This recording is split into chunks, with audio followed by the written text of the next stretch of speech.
This podcast encourages and empowers you to create your own unique real story, develop your own unique real statement, and discover your own unique real self. The power is yours. Good night, Nathilee, Caldeira. How are you doing on this wonderful, beautiful night? Beautiful. I'm doing well, thanks. And hope you're doing well as well. Yeah, I'm great. Now, what part of the world are you in right now? I'm in New York. Not extremely cold, but it's cold in New York. Okay. What does cold look like right now? Well, in the 40s. Okay. Not bad. Yeah. I grew up in Guyana, so it's a challenge for me. The cold. Yeah. Even when it's a little bit, above freezing, is still cold for me. Yes. Moving from Guyana to something like that. Like we would never get that in the Caribbean, right? Never, ever, Right. ever. Well, it's a good pleasure to connect with you. Tell us, which of your talents, Dr. Caldeira, is responsible for us connecting at this specific time in history? Well, I'm very talented at connecting with people and listening to people. I am trained as a clinical psychologist, and so I would say that brings together, a talent of creativity as well as a level of practicality, and I would say that those are the two talents I bring. And of course, listening, and really love connecting with people, love studying people's behavior and helping people understand their behavior patterns, why they behave the way they do, and if they want to make changes, how I can help them do that. On average, how many people have you worked with? I have been in the field for 25 years, so I would say I've worked with probably hundreds of people. Wow. Yeah. And at this point, I think in the past 3 years, I've built a group practice where I brought together other mental health professionals, psychologists, and licensed mental health counselors. And together, I would say we're helping probably thousands of people. That's amazing. Wow. So It seems as though, to me, from what I've been hearing in your voice and what you do, that there's a high level of patience that you execute. If this is accurate, who did you learn that from? I would definitely say I learned that from my parents as well as my grandparents. My grandmothers especially were both very, very patient people. They had many, many challenges in their lives and had to make many sacrifices, and I would say had to exercise a lot of patience. And they certainly passed that on to my parents, and I would say similar things for them, that they had to face many challenges and make many sacrifices, and in that process had to exercise a lot of patience. I'm the eldest of 5, so Wow. I would say, they definitely passed that on. Now, being an individual that exercises patience requires preparation mentally, definitely, right? Like you have to, oh my gosh, be prepared mentally. Why will you, in fact, continue to be that individual that makes that decision, to be that person that is patient in their actions?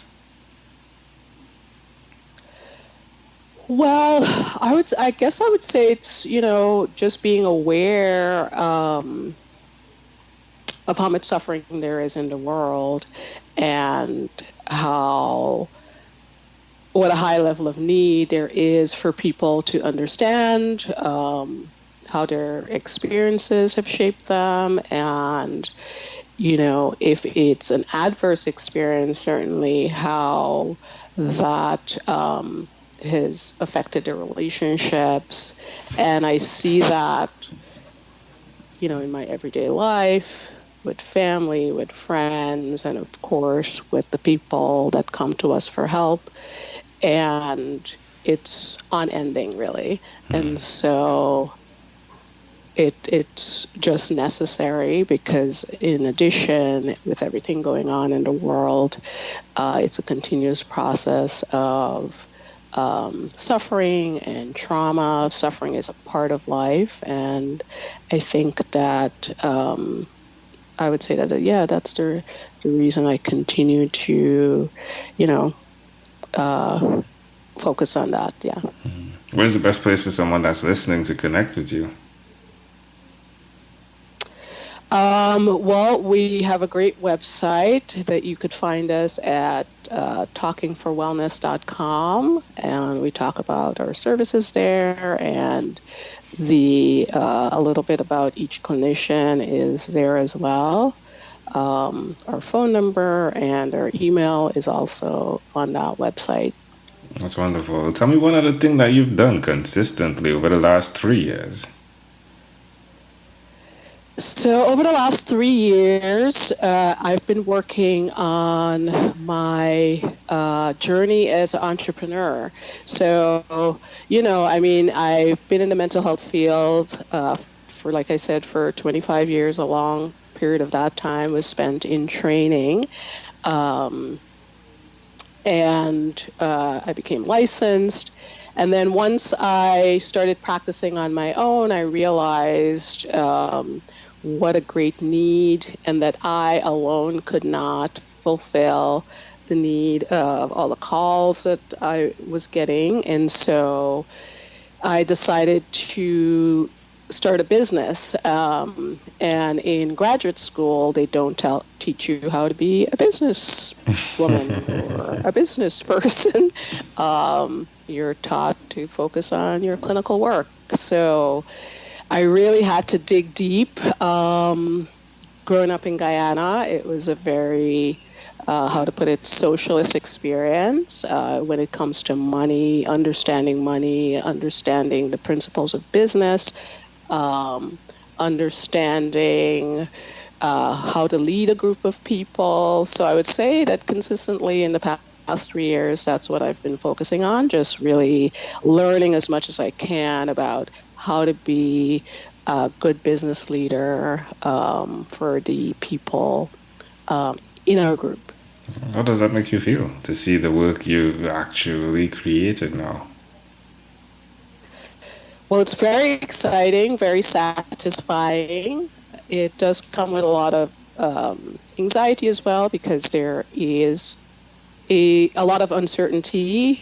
Being a business person, entrepreneur, life is filled with a lot of unknowns. So today you might have one question answered, and next week it's not answered, or you have another set of questions that become that you don't have the answer for, that you have to go research, consult with other people. So it's a great, I would say, roller coaster, and an exciting one. Very rewarding. I feel very satisfied that the people I've gotten together in the group have a great commitment and dedication to doing the work that we do. So that definitely brings a lot of satisfaction, that not only are the people happy with the group that we're in, but that they feel excited about helping others as well. That's wonderful. Well, amazing audience again. You're hearing it from Nathilee Caldeira, Dr. Caldeira. You can definitely connect with her, as she said on her website. I would like to say it's called talkingforwellness.com. Dr. Caldeira, let's switch gears for a moment now. Let me invite you into my time machine that is surrounded with beautiful, warm, blue Caribbean water. Nathilee, what's your earliest childhood memory? Well, I love the blue water. My earliest childhood memory, I would say, would be arriving in Pomeroon to visit my godmother. She has her arms wide open, and her eyes are bright, and she's smiling, and she's asking, "Where's my Anne?" Anne is my middle name. So that's, I would say, my earliest memory. How old do you think you were in that memory? Probably about 6 or 7. Why do you think this memory is so clear? I think because of the warmth that she exuded. So she was a very warm person, full of good humor. She had the biggest laugh ever. So just the spontaneity, the love, the warmth coming from her. And I think, her calling my name, I think it's very important for everyone to have this experience of feeling that they are in someone's eye, that she gave me that sense of that you're special, you're the only person in the world right at this moment. And I think that's why that memory stands out. How do you see that memory connecting to who you are today? I think in the sense of reaching out to people, sharing love, sharing warmth, being as spontaneous as possible. I think, and definitely, of course, connecting, validating others, making sure that they know that someone sees them, someone hears them. That's amazing. You're still doing that today, right? Wow, love that. Yes. All right. Yeah. If we fast forward to when you were 12 years old, what was your favorite song? My favorite song, I would say, probably a song by Michael Jackson. I know there's a lot of controversy right now, but at 12, his music was, something we listened to a lot. So I would say one of his songs. All right. What song? Is it Beat It or is it Thriller? Those are two of the favorites we hear. Yeah, probably Beat It, yeah. All right. It had such a great funky sound. All right, my friend. Well, we've arrived at our destination, but before we get off of this time machine, there's a small declaration form, so it's yes or no. We're going to move pretty quickly here. Are you ready? I'm ready. Dr. Nathilee, have you chosen someone to pass on your skills to? Hit me yes or Yes. no. Are you married? Yes. Do you have children? Yes. You have children? Yes. Yeah, okay, you're going faster than me now. Do you believe in God? Do you believe in God? Agnostic. Do you have an inner circle of friends? Yes, I Do do. you watch TV for more than 3 hours a day? No. How about 3 hours a week? Yes. What about screen time, the phone and the computer? Is it more than 8 or less than 8 hours a day? Less than 8 hours a day. All right. If you had to share with us your own unique real statement, a statement that represents who you are, Nathilee Caldeira, what would you say that is? Be kind always. Share your talents, share your love, share empathy, and yes, spread that. Okay, could you say that one more time though? Be kind always. You cut out just for a bit. Sure. Be kind always. It's happening Share again. your love, I think share- it's just Yeah. try it one more time. Okay. Softer. Be kind always. Yes. And be sure to share your love, share empathy, share compassion. The world needs you. Share your talent. Love it. Well, my friend, this has been a great pleasure having the Caribbean, right? Even though you're in New York, we're having the Caribbean in the podcast. Yes. It's a great scene to imagine being in the Caribbean, yes. Yeah, I appreciate it. I appreciate you passing by. Is there anything else you'd like to share with our amazing audience? Well, thank you for the opportunity, and I think it's a great platform that you've created. I loved listening to your guests, and thanks again. It's been my and pleasure. Enjoy. You are in the Caribbean, right? Yes, I am. I'm in Trinidad right now. Yeah. Yes.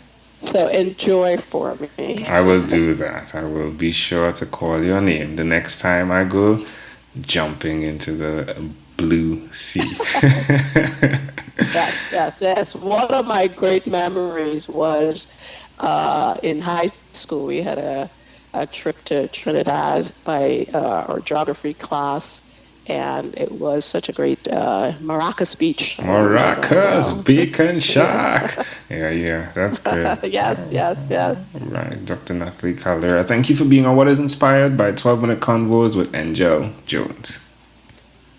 Thank you, Mr. Jones. I appreciate it very much. Great talking to you. Yeah, same here. This segment has been brought to you by Amazel Enterprise.